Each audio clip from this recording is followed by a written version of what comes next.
بسم اللہ الرحمن الرحیم۔ السلام علیکم ورحمۃ اللہ وبرکاتہ۔ حضرت محمد صلی اللہ علیہ وآلہ وسلم کے 99 نام کیسے پڑھے جاتے ہیں؟ خاتم النبیین کا جب بھی نام آئے آپ نے کیسے پڑھنا ہے؟ پہلا نام محمد صلی اللہ علیہ وسلم، بہت تعریف والا، بہت تعریف کیا ہوا، اللہ تعالیٰ کے بعد اپنی ذات اور صفات میں سب سے زیادہ تعریف والا احمد صلی اللہ علیہ وسلم۔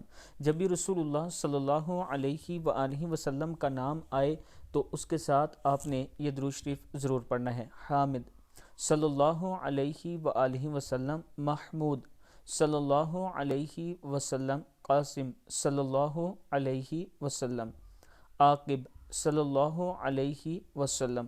جب بھی یہ نام آئے رسول اللہ صلی اللہ علیہ وآلہ وسلم کا تو اس کے ساتھ درود ضرور پڑھا کریں۔ السلام علیکم ورحمۃ اللہ وبرکاتہ۔